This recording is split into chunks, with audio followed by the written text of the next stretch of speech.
ഇന്ന് നമ്മൾ ആട്ട കൊണ്ടുള്ളൊരു കേക്കാണ് ഉണ്ടാക്കാൻ പോണത്. ടേസ്റ്റിനായിട്ട് ഇത്തിരി ചെറി സിറപ്പൊക്കെ നമ്മൾ ചേർക്കുന്നുണ്ട്. അപ്പോൾ തുടങ്ങാം. ആദ്യമായിട്ട് ഒരു 250 ഗ്രാം ആട്ടപ്പൊടി എടുക്കുക, അതായത് ഗോതമ്പ് പൊടി. പിന്നെ അതിലൊരു 1/2 ടീസ്പൂൺ ബേക്കിംഗ് പൗഡർ, ഒരു 1/4 ടീസ്പൂൺ ബേക്കിംഗ് സോഡ, പിന്നെ ഒരു നുള്ളു ഉപ്പും കൂടെ ചേർക്കുക. എന്നിട്ട് നന്നായിട്ടൊന്ന് മിക്സ് ചെയ്യുക. ഇത് അരിച്ച് മിക്സ് ചെയ്യണമെന്നൊക്കെയാണ് പറയുക. ഇതിപ്പോൾ ഞാൻ സിമ്പിളായിട്ട് പെട്ടെന്ന് ഉണ്ടാക്കി കാണിക്കാൻ വേണ്ടിയിട്ടാണ് ഈ സ്പൂൺ വെച്ച് ഇളക്കണത്. ഇങ്ങനെയായാലും വലിയ വ്യത്യാസമൊന്നും വരണമൊന്നുമില്ല. എന്തായാലും നന്നായിട്ടൊന്ന് ഇളക്കി കൊടുക്കുക. പിന്നെ ഇതിലേക്ക് വേണ്ടത് 2 കോഴിമുട്ടയാണ്. പിന്നെ ഗോതമ്പ് പൊടിയുടെ നേർപകുതി പഞ്ചസാര വേണം. അത് പൊടി 250 ഗ്രാം ആണെങ്കിൽ പഞ്ചസാര ഒരു 125 ഗ്രാം. പിന്നെ ഒരു 100 മില്ലി വെളിച്ചെണ്ണ എടുത്തിട്ടുണ്ട്. വെളിച്ചെണ്ണയ്ക്ക് പ്രത്യേകിച്ച് ടേസ്റ്റ് വ്യത്യാസമൊന്നും എനിക്ക് തോന്നുന്നില്ല. അപ്പോൾ അതൊന്ന് ഈ മിക്സിയുടെ ജാറിൽ നന്നായിട്ടൊന്ന് അടിച്ചെടുക്കുക. എന്നിട്ട് ഈ പൊടിയിലേക്ക് നമ്മളിതൊക്കെ ചേർത്തിട്ട് മിക്സ് ചെയ്തെടുക്കണം. ഈ കോഴിമുട്ടയുടെ ഒരു പച്ചമണം ഇഷ്ടമില്ലാത്തവർക്ക് നാരങ്ങ നീരോ വാനില എസൻസോ ചേർക്കാം.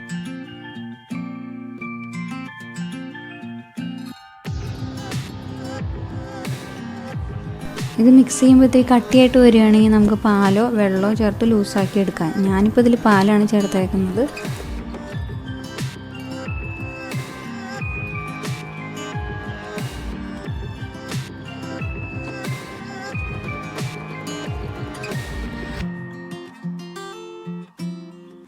ഇത് കട്ടിയാവുന്നതിനനുസരിച്ച് കുറച്ചായി പാല് ചേർത്ത് മിക്സ് ചെയ്തെടുക്കണം.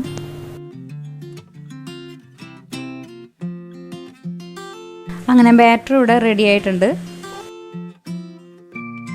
ഇനി 2 സ്പൂൺ ഗോതമ്പ് പൊടി എടുക്കുക. അതിലേക്ക് കുറച്ച് ചെറിയിട്ട് ഇളക്കിയെടുക്കുക. അതെന്തിനാന്ന് വെച്ച് കഴിഞ്ഞാൽ നമ്മൾ കേക്കിലേക്ക് ഇടാനാണത്. അപ്പോൾ അത് ഇടുമ്പോൾ താഴേക്ക് താഴ്ന്നു പോകാണ്ടിരിക്കാൻ വേണ്ടിയിട്ടാണ് നമ്മളിങ്ങനെ പൊടിയിൽ ഇളക്കിയെടുക്കുന്നത്.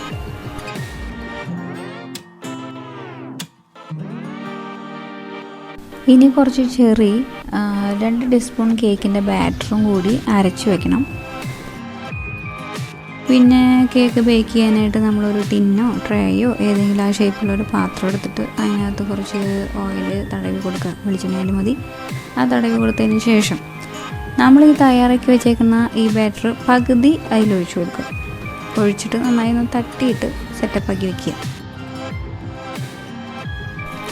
ഇത് നമ്മൾ ഇഡ്ഡലി ചെമ്പിൽ ആവി കയറ്റിയിട്ടാണ് ഇത് ഉണ്ടാക്കാൻ പോണത്.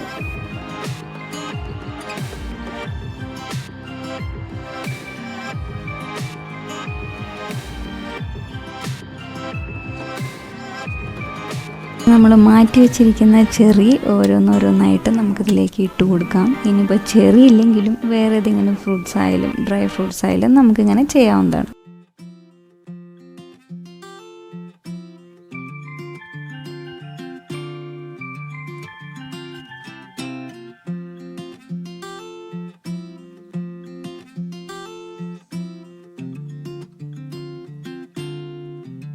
ഇനി നമ്മൾ നേരത്തെ അരച്ചു വെച്ച ചെറിയും ബാറ്ററും കൂടെയുള്ള മിക്സ് നമ്മളൊരു ലെയറായിട്ട് ഒഴിച്ചു കൊടുക്കണം.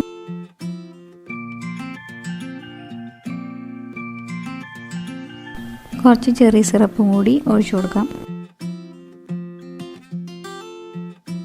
ഇനി നമുക്ക് ബാക്കിയുള്ള ബാറ്ററും കൂടി ഒഴിച്ചു കൊടുക്കാം. അതങ്ങനെ ഒഴിക്കുമ്പോൾ ഈ പിങ്ക് കളറ് കവർ ചെയ്യുന്ന വിധത്തിൽ കുറച്ചായിട്ട് വേണം ഒഴിച്ചു കൊടുക്കാൻ.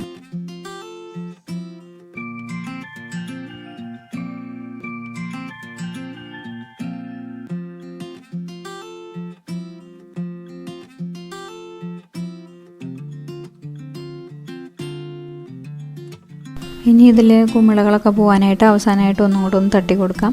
ഒരു ഇഡ്ഡലി ചെമ്പിൽ ഒരു 30 മിനിറ്റോളം വെച്ച് നമുക്കിത് വേവിച്ചെടുക്കാം.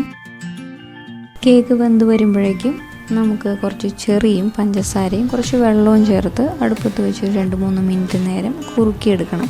അത് വെച്ചിട്ടാണ് നമ്മൾ നമ്മുടെ കേക്കിനെ അലങ്കരിക്കാൻ പോണത്.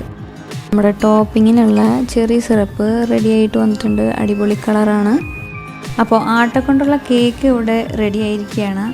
ഇത് വളരെ ടേസ്റ്റിയാണ്, ഹെൽത്തിയാണ്, വളരെ സോഫ്റ്റുമാണ്. അപ്പോൾ നമ്മുടെ അടിപൊളി കേക്ക് എല്ലാവരും ട്രൈ ചെയ്യുക, ലൈക്ക് ചെയ്യുക, ഷെയർ ചെയ്യുക. സബ്സ്ക്രൈബ് ചെയ്യാത്തവരുണ്ടെങ്കിൽ സബ്സ്ക്രൈബ് ചെയ്യുക. മറ്റൊരു വീഡിയോയിൽ കാണുന്നത് വരെ ടേക്ക് കെയർ, ബൈ.